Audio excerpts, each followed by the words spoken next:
Hey, hello, and how are you, everybody? Welcome back to Leading the Charge podcast. I'm Dom Tibbs, joined as always by Brother Bill. The Buffalo Bills win 30-10 over the New York Jets. They start 2-0. A lot of things to get to. Bill, our last conversation last Sunday, way different than what it's going to look like now. Watching this at home, did you feel a lot more calm watching the Jets kind of just seem like they didn't want to be there as compared to the Bills having to come back down 15 at one point with under 5 minutes to go last week?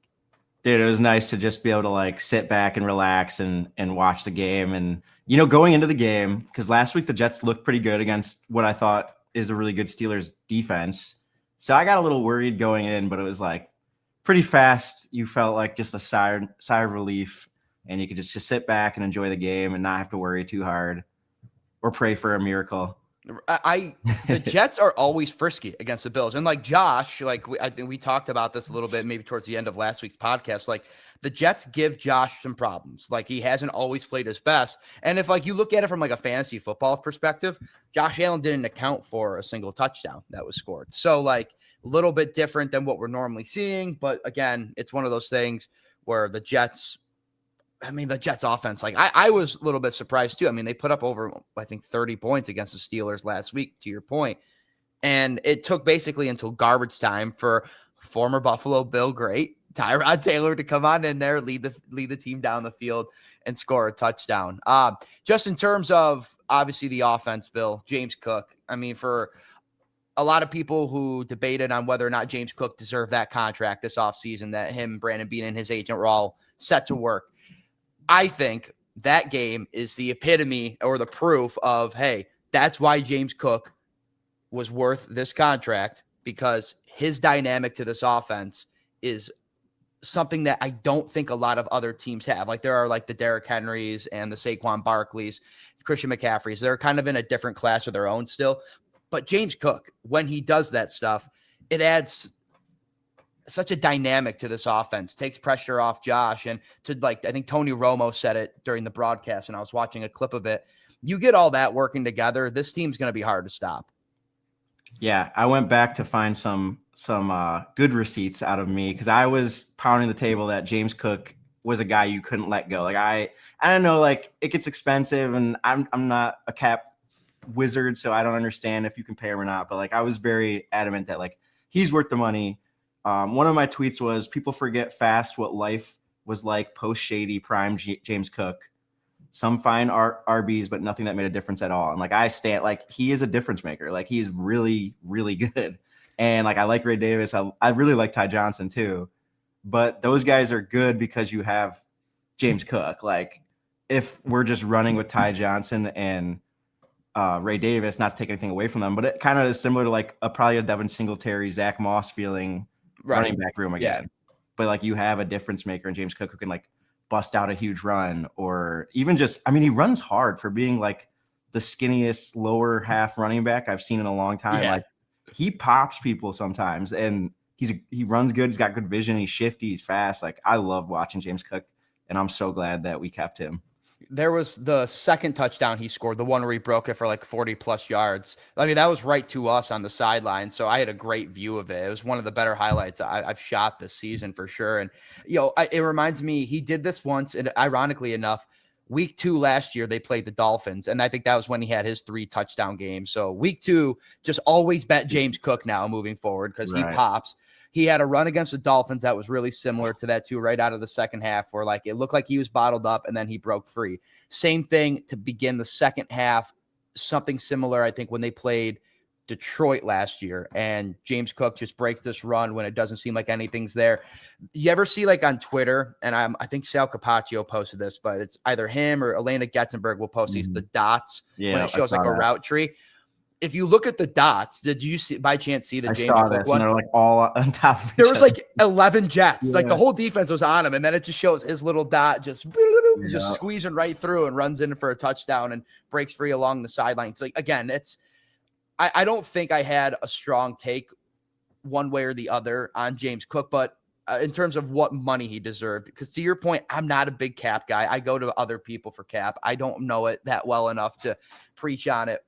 But I also feel if you have a good running back, like you had with LaShawn McCoy, to your point back in the day. It adds a dynamic to the offense that really helps. It complements Josh Allen, makes everything easier. It's like football 101, right? Like a strong run game is going to alleviate a lot of other concerns, and the pass game picks up off of it. James Cook is your franchise running back, and he makes this offense better. I go back to the Kansas City Chiefs AFC Championship game last year. Like that, for me, that was always a point where I watched that game in January and I was like, okay, when James Cook, or if he gets his money, that's why he's going to be worth probably a lot more than we would have thought he did 2 years ago. He makes a difference, over 130 yards, 2 touchdowns, and it just makes life so much easier, right? Like at any point yesterday, were you stressed about this game? Except for maybe one point that we're going to get to. But when you're looking at James Cook, you're looking at this offense, were you stressed at all about this game at any point? No, like it felt in control, and it allows Josh to have a game like where he can just kind of sit back and coast, which is nice, and like handle business. And I even like, I understand the whole don't pay the running back crowd, and I do believe there's like some merit to that. But I do think when you're a team like, I think Saquon's the perfect example, right? Like you're the Giants and you have so many holes. Do you put that money into Saquon Barkley? Like probably not, because like your team's going to stink still, most likely. Like you have too many holes to fix. But when you're a team like the Bills, who are like knocking on the door every season, like we're so close, it makes sense to me then to be like, hey, this guy's the piece that can like put you over the edge, or like the complemental piece to the whole project. So like it does make sense to pay a guy when you're that close to competing. But I do understand in other, like maybe half the team circumstances, why you would never pay a running back. Yeah, I mean, well, and again, look at some of the best offenses in the NFL, or like teams that just have success, that get it done. Like you mentioned the Eagles, like and again, Saquon's in a different class. I think Derrick Henry is in a different class. I put a lot of money on the Lions yesterday to go out and do exactly what they did, right? And I look at, like, they have a 2-headed back of Jahmyr Gibbs and David Montgomery. Obviously, I think Jahmyr Gibbs is like their big workhorse, the lead back in that situation. But you have a good running back. It changes up the dynamic. And to your point, too, like Ray and Ty are good complementary pieces. But a lot of fans this offseason were like, well, we have Ray Davis and we have Ty Johnson. You don't need James Cook. With all due respect to what Ray and Ty do, you're not getting that with just them. Like James Cook brings in that, and I'm going to say it again, a different dynamic, different element to this offense that you wouldn't get if it was the Ray Davis, Ty Johnson show, or they just went out and drafted some rookie running back. You're taking a big swing. You don't know if it's going to work out. Josh loves James. They trust each other. One quick little fumble, though, that was like the only blemish James had, is he did cough it up real quick. Then I think Spencer Brown jumped right on it. So good performance there. I alluded to it earlier, Bill. So we both have different perspectives on this. You're watching it on TV. I'm on the field for this. Josh Allen goes down, comes up and runs off the field.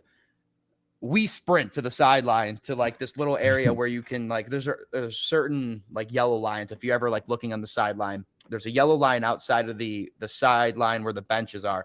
That's like our parameters of where we can go. Like we have to stay outside of it. So me and a bunch of other guys that were shooting the game at the sideline yesterday all run to go get this shot of Josh, because I'm thinking to myself, I'm watching him run off. I'm like watching his shoulder thinking, oh man, did he like fall down on it? Is the wrist hurt? I'm not seeing him run off with a limp. Like he just goes right to the sideline, and then it becomes very clear he's gushing blood. Nose maybe is broken, probably is broken. We don't know yet. Maybe Sean McDermott will tell us that today. So there was about 10 seconds probably where I'm thinking, oh boy, the Bills season could be in real jeopardy right now. I don't know what's going on. I don't know how serious this is. You're watching it. What was going through your head when you saw Josh run off the field? Kind of the same thing. Like I was at this big outdoor party thing in Rochester that they like had the whole street shut down. There's tons of people there, and it was like you felt like the air come out of the place, because it's just like, yeah, that's like your season. Like you're never holding your breath. Oh. Yeah. And then I've never been probably more relieved to see someone pouring blood out of their nose than I was then, because then you kind of like know it's like, okay, it's not that serious. Like people play through broken noses a lot. So that felt good that it wasn't like a ligament or a shoulder or a knee or something. Right.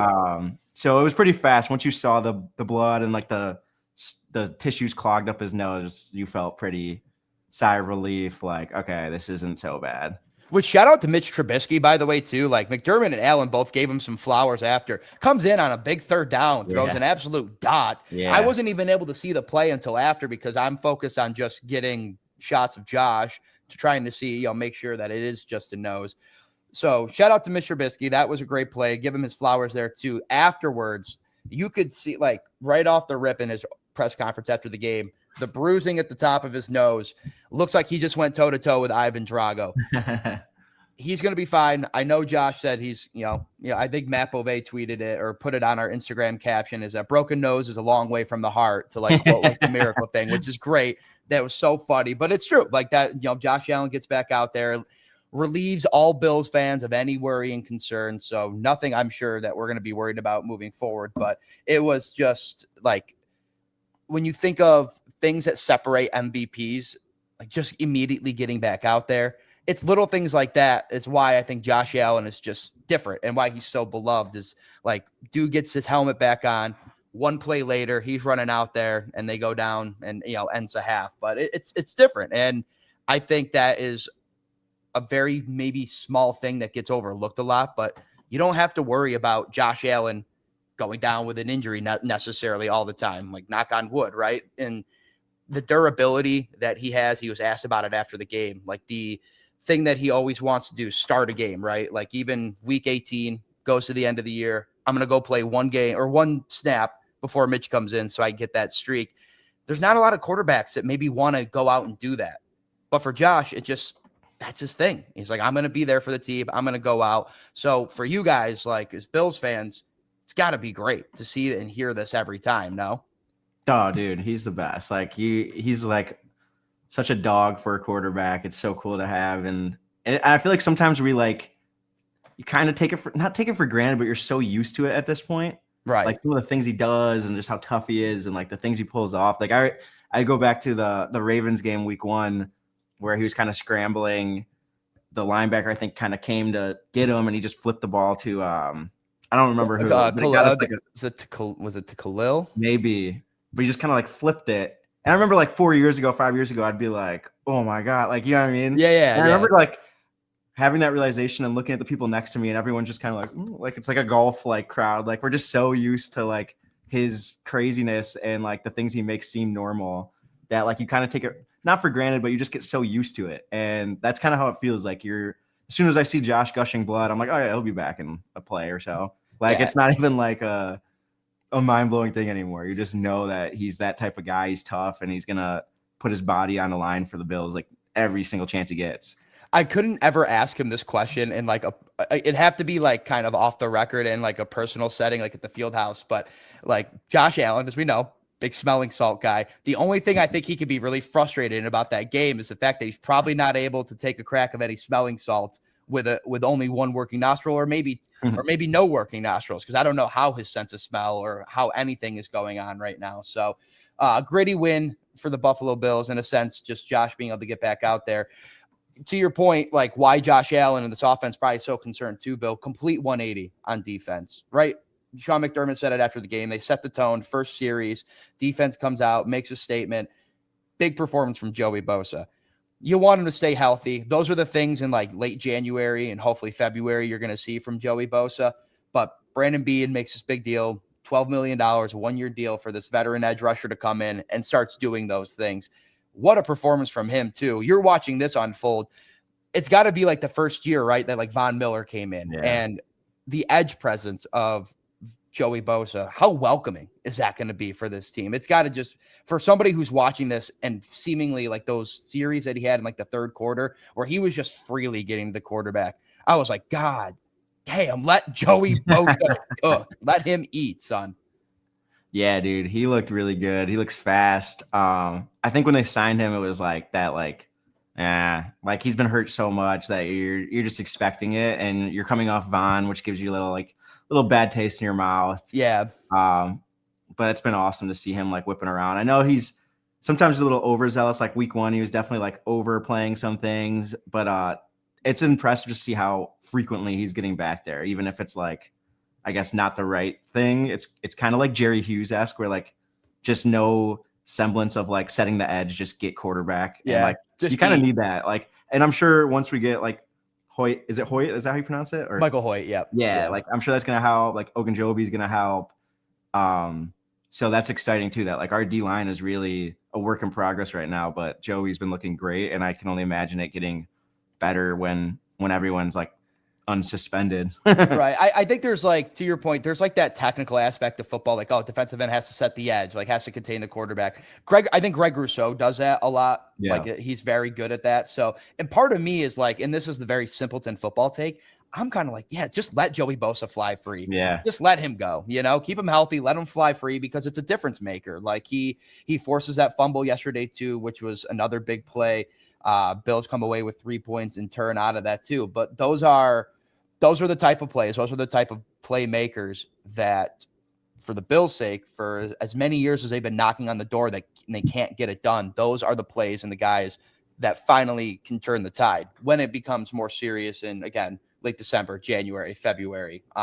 So good overall performance. James Cook, I would say, Joey Bosa getting the big flowers. Defense in general, just after getting 40 dropped on them, almost 3.5 quarters last Sunday night, a good response there. So in case you didn't see, every week, as we all know, Brother Bill drops these amazing videos. They're very funny, very entertaining. It is one of my favorite parts of waking up on a Sunday morning. I check my fantasy teams. I go check which parlays or bets I want to throw down. And then I'm going to go look at my Brother Bill video. So without going through the whole recap of the video, there's obviously, we're playing down towards New York City. So apples, the big apple, that's a theme in your video, Bill. But one of the things that I am very happy that you're doing this podcast with us is because we now get like the behind the scenes look at how this videos, how they all come together.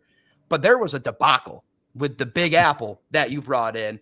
Can you just break down like the whole story of how like the week of preparation it was just to make this apple, getting your mom involved, and then you guys getting accused of theft at an apple orchard, which is bananas to me that young kids, I'll just let you explain. This is crazy. It's a wild story when you texted me about it this morning. Yeah. So, it's tough nowadays. Like we played the Jets, I've probably done like 12 Jets videos. Yeah, probably around there. So like, it's hard. And I've done the whole Jersey instead of New York thing. So I've had to leap into New York, even though technically we know we are the only New York team. But the Big Apple idea popped in my head about a week and a half ago, and my mom is always willing to help and somewhat crafty. Like she's like the Josh Allen of craft. She will put her body on the line for like a craft. And she's doing it with a broken nose, all bruised up. She got duct tape fingers around. So I'm still gonna go. So last Monday we started making a paper mache ginormous apple. First one completely fell apart, like soggy mess. Didn't really work, didn't hold. So we had to start completely over by like Wednesday. This one held really well. We kept the structure thing we had inside intact just to keep it, and like it was like a big yoga ball. So we popped it right before I was gonna kick it, let it deflate, and then I could kick it. But we had the yoga ball still intact inside there. And she spent so many hours. Like she helped so much. She painted it. Like she was so proud of it. So me and her go to the apple farm, pick the big apple, bring it home. And mostly I'm using a tripod and I'm just letting it run because I know she's not too technologically savvy. Right. And we get to the punt, but like in the punt scene, you always have to follow whatever I punt. Like you got to see it go into like the woods. Yeah, of course. Part of the whole thing. It's the staple. It's one of the signature things of every video. So it's the one few scene. I'm like, okay, mom, this one's in your hands. Like you got to do it. And this is her like baby. Like she spent all week making this apple, and she's excited to see it, go down. And I get ready. I got the apple, and I'm like, all right, you're filming, right? Like it's running. She's like, yep. I'm like, you positive? Yep. Are you absolutely sure? Yep. Asked like 7 times. And punt it. Like, dude, the sound was like immaculate. It was like huge boom. Thing goes flying. My dog's outside. He's like a gunner. He like immediately sprints towards it, jumping on it. Perfect shot. And she's like, this is epic. She's like all excited. And, she hands me the phone. I go to see it. And the clip is me with the big apple. And I'm like, are you filming? Yep. Are you sure? Yep. Are you positive? Yep. Like, you see the numbers. It's running. Yep. As soon as I go to punt, video ends. She just cut it. Like, I don't know why. I don't know how. Like, she couldn't believe it. She was. So we have this apple structure that is in like 100 shambles. pieces. shambles. And I don't even have masking tape. I just have like, and I'm running low. It was like Scotch tape.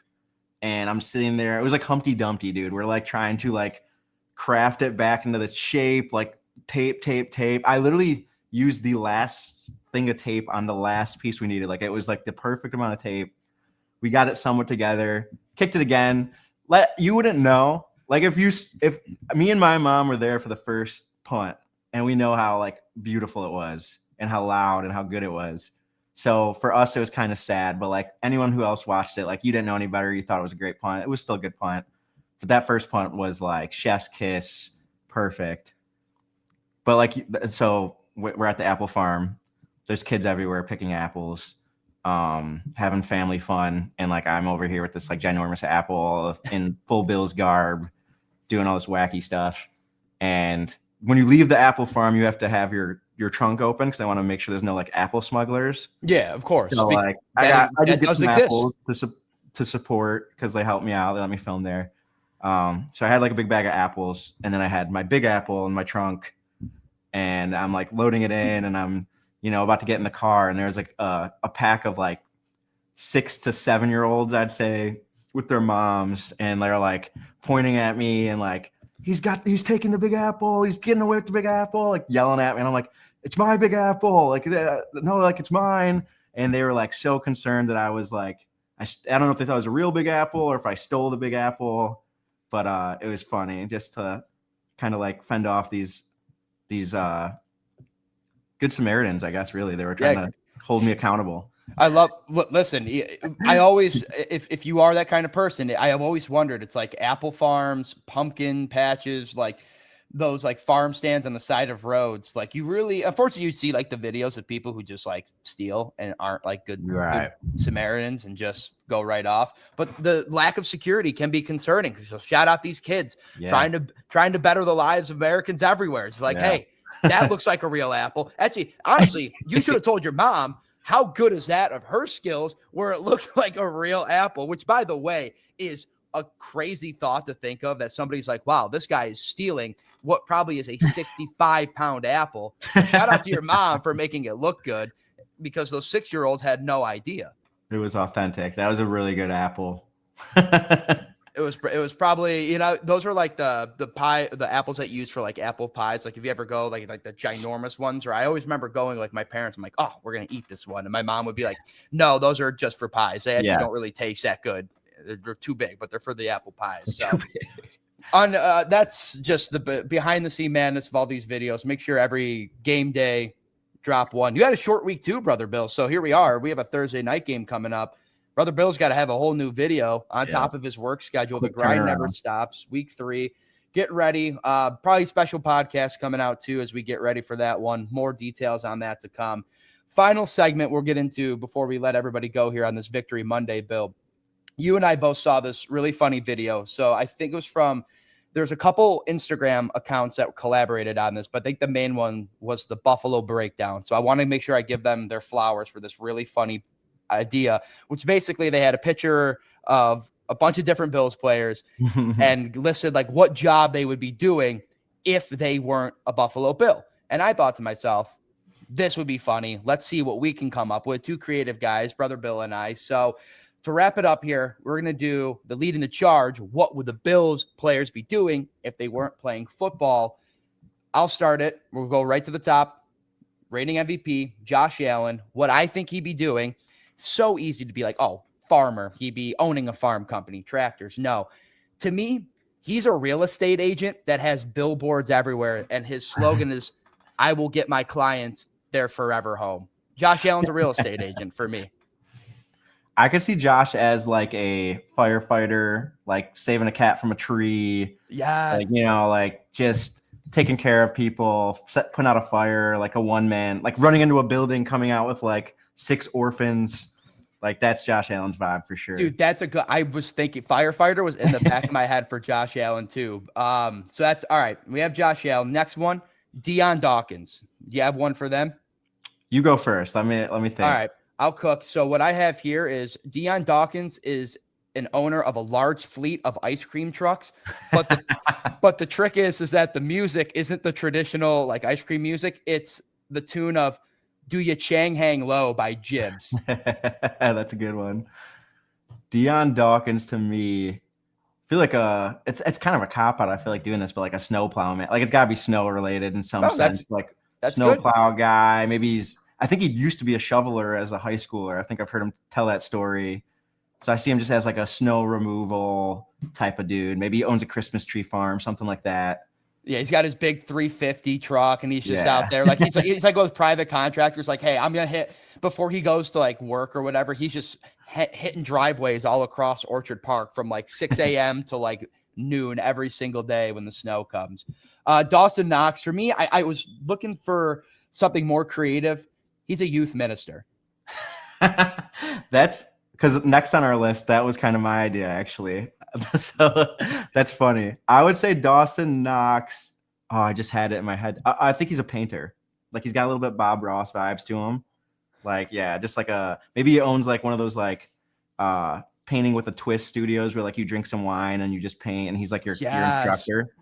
Yeah, we'll put they're all it's like, but his class you only can draw the stadium. It's just like, well, you could put a little tree here, little something here, a little bush outside the stadium.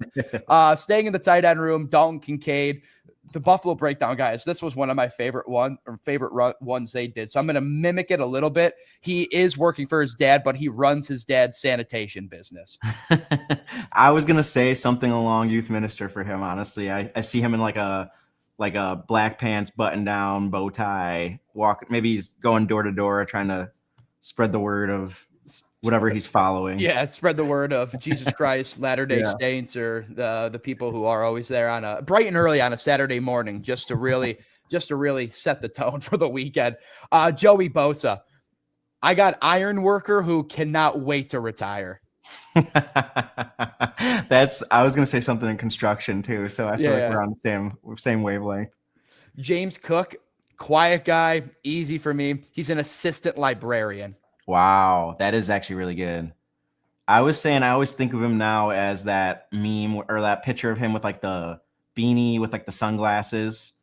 So I think I've made this meme before, but I was gonna say he is like a bongo drum guy for like a slam poet. Like he's just doesn't really have to say too much. He's just sitting there like hitting some bongo drums, like giving some snaps or something like that. He hits him with the inspirational quote of the day that they do every week for him, and it's just he'll just chime in. Great.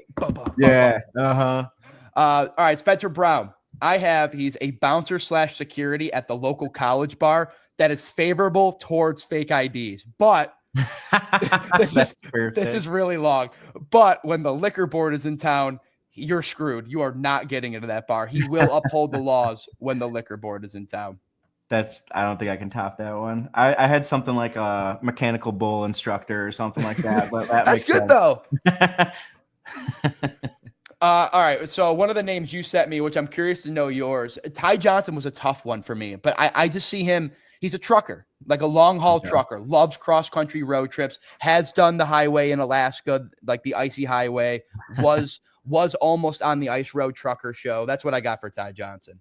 I said Ty Johnson is a barista at the coolest local coffee shop in town who then moonlights as an electric guitarist for a pop punk band at night.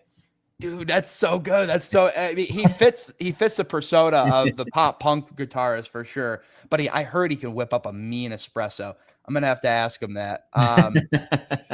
That's good. Trey White, middle school gym teacher that takes prison football way too seriously. Yeah, he's definitely like some sort of like youth. Yeah, like I could see him as a gym teacher. That is perfect, actually. Matt Milano, owner of a small chain of smoothie / gelato shops. Okay, I was going to say like the pizzeria. He's like got a, just like a tank top on with grease stains on it. But he, just like the pizzeria owners putting in long nights, whipping up pies, got dip flour all over him. We're sticking right to we saw Italian and we stayed right to the demographic of Matt Milano. So kudos to us. I couldn't stray far away from that. The guy's Italian. He's like, play the hits. He's like the mysterious pizza shop owner too. He doesn't really say much, but like obviously good looking dude. Like girls are just kind of going in there like hoping he talks to them, maybe staying until like the shop closes, but he's just there for business. He just loves pies, doesn't say anything. like if Portnoy came to do like a pizza review and like he gave him like a great score, like an 8-8, and he was like, "You want to come out and talk?" He'd be like, "I'm actually all set. I got to work. Yeah. Thanks though." Yeah, I See ya." gotta make pies. Matt Prater, new kicker. Matt Prater. He's a door-to-door window washing service salesman. I said Matt Prater is an overworked and underpaid fry cook. Like a dude who's just like the busiest burger shop in town. He's sweaty. It's like that Popeyes meme where the dude's like outside with a cigarette, just like Yeah. down, like just worked to the bone. He's been there for like 10 years too long. He's always given crap to the high school kids who he thinks just haven't been working hard enough in their life so far. And then the final one, new punter, Cameron Johnston. This one I was so happy with because to me, he's an HR representative at a small paper company that is always getting into trouble. Basically, I think Cameron Johnston works as Toby Flenderson in The Office is what I'm getting at. Good. Dude, I just can't not see him as Bill Burr or Sean McDermott. So like I just feel like he'd either be a tight button football coach who's starting to find some joy in coaching and have some fun and let loose, or he's a edgy comedian. What did you think? That brings up a good point. What did you think of McDermott's GQ shoot, by the way? Looked pretty good. Nice style. I was shocked. I wouldn't expect that from him, but I thought it was funny seeing Isaiah McKenzie's reaction. Yeah, it was so funny to hear Dion be like, "Bro, he wants to be back on this team so bad." And like a couple podcasts ago, like we said, like who would be the best Bills player to bring back? Like I think mine was Isaiah. He wants to be back so bad, and it was funny to hear Dion. By the way, I think I put it on my Twitter. His reaction to McDermott's thing was so funny.